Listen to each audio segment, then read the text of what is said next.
Welcome back. We turn our attention now to the challenges being posed by dams that are in critical condition and at risk of failure. There were real concerns at the Fitchville Pond Dam in Basra just a couple weeks ago. That dam is privately owned and in critical shape. Things got so bad, hundreds of residents in Norwich were evacuated in case the dam failed. There are many dams in Connecticut at high risk, and it's the same story around the country. Dell Shannon is past president and current board member of the United States Society on Dams. He joins us this morning via Zoom. Dell, thank you so much for being with us. We've been focusing on this because of our Connecticut headlines, but this isn't just a Connecticut problem, right? You see this around the country?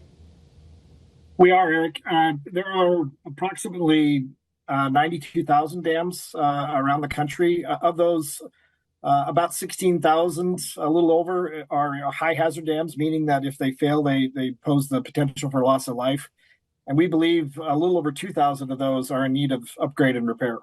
Now, when you look at those dams, do you, as an expert in this field, break them into different categories as far as, obviously, whether it's in need of repair or not is a scientific determination. But for people here in Connecticut, they may not even know that there is a dam, upstream or upland from their property. So do you look at, kind of where it is and how it functions and what it does in addition to its structural integrity?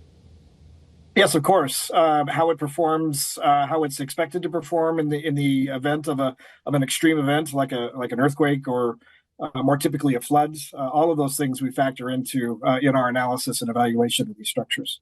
Now, there was a lot of talk about this dam in Connecticut, and there were evacuations because there had been at least some degree of failure. It came during a heavy, intense rainstorm. The governor, and our viewers are looking at some of the video of that area now, the governor, while speaking there, Governor Lamont here in Connecticut, said it was the worst in that area since dating back to 1938, and then he joked, or maybe Noah. So we're making biblical references to describe the rain, Dell. Is that what you see oftentimes, is that there's an extreme weather event and that is tied to the failure? Or are there sometimes just failures due to infrastructure issues? So the issue is complex in that most of our dams are quite old in the U.S. The average age is about 60 years old, and they were designed to a standards of 60 years ago. Since that time, we've had development downstream of these structures. We've had things change. Our knowledge of how to design and of these is improved. Our understanding of floods is improved.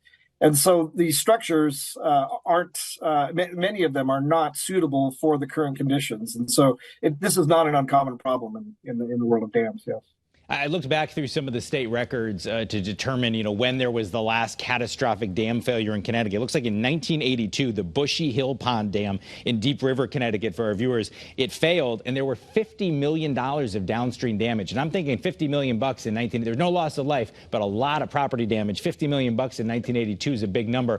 Do you think if people really saw the result of a failure, would they be surprised by the significance of what even a relatively moderate dam, a modest dam might lead to? Yeah, of course.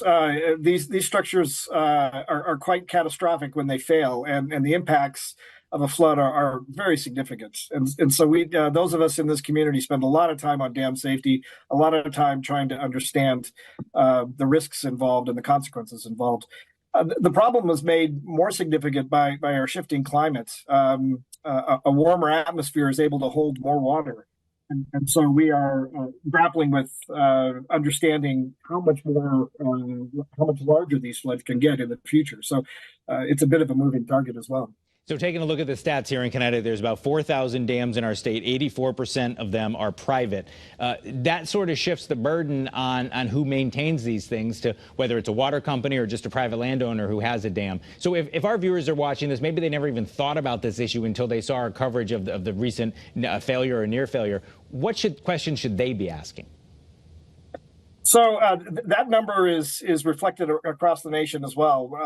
2/3 of dams in the U.S. are privately owned, and each of those dams should have what's called an emergency action plan.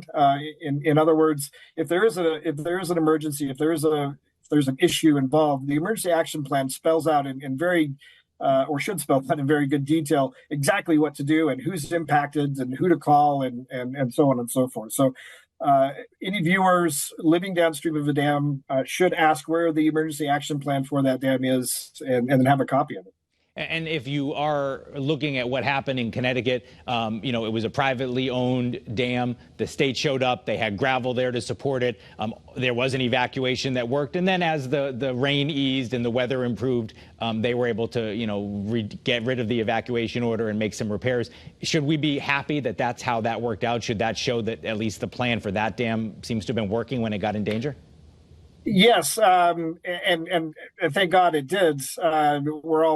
Nobody wants to have an issue related to a dam, of course. The thing to keep in the back of your mind is these situations can happen again, and the flooding is obviously you don't know where the storm is going to go sometimes. So it's understanding the structures around you. Be thankful that the state responded in such swift and effective order.